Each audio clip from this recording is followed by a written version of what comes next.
Добро утро на сите од Алфа телевизија. Денешната тема е тимската работа. Многу често, се доаѓам во компании, работам на различни теми, на тренинзи и често доаѓаме до сознание дека нема соработка помеѓу тимовите. Тоа е интересен феномен, бидејќи сите тимови во една иста компанија всушност работат за една иста цел. Како е возможно тогаш да не се согласуваат, ке речеме. Тоа ви е исто како во една фамилија, во едно семејство, браќа со сестри да не се разбираат, да немаат чувство дека припаѓаат од една иста фамилија, од една иста целина. Колку е важно во организациите да се развива колективната интелигенција. Што значи колективна интелигенција? На ниво на околина сме сите поврзани, работиме во една компанија, на ниво на однесување се разликуваме според тоа задачите и приоритетите кои што ни се дадени за остварување на заедничката цел. На ниво на способности исто така сме различни, бидејќи секој го носи својот потенцијал, го носи своето знаење и на основа на своето знаење извршува тоа што треба да го извршува, го креира однесувањето. Многу е важно да знаеме зошто го работиме тоа што го работиме, верувањата, дали личните верувања и вредности до некаде се поистоветуваат со вредностите и верувањата на организацијата и дали воопшто знаеме кои се вредностите на организацијата.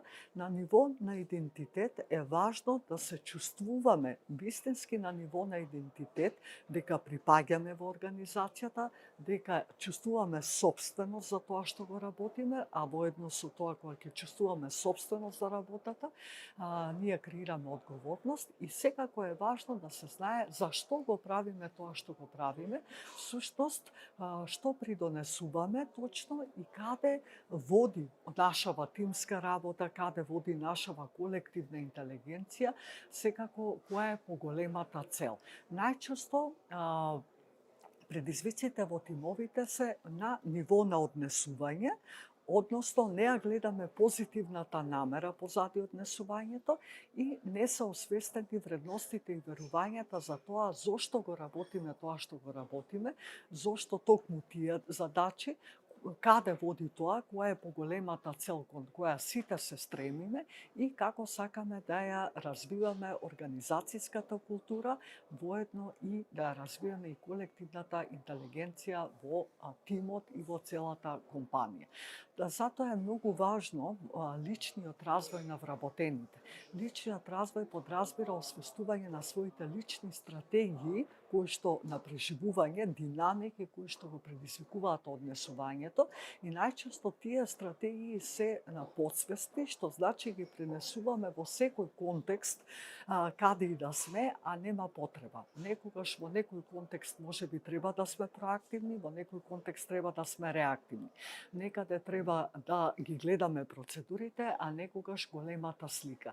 Разликата во тоа, освестувањето на тие внатрешни пориви, програми, процеси, стратегии на преживување влијаат многу во однесувањето и за жал ние реагираме на однесување.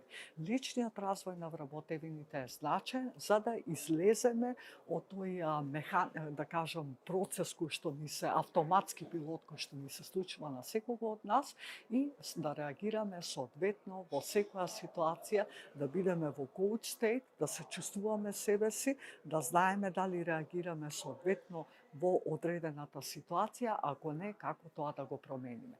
Работете на себе, инвестирате во личниот развој на вработените за заедно да ја креирате организацијската култура и да ја се движите кон освестувањето и, да кажеме, подигнувањето на колективната интелигенција. Ви благодарам.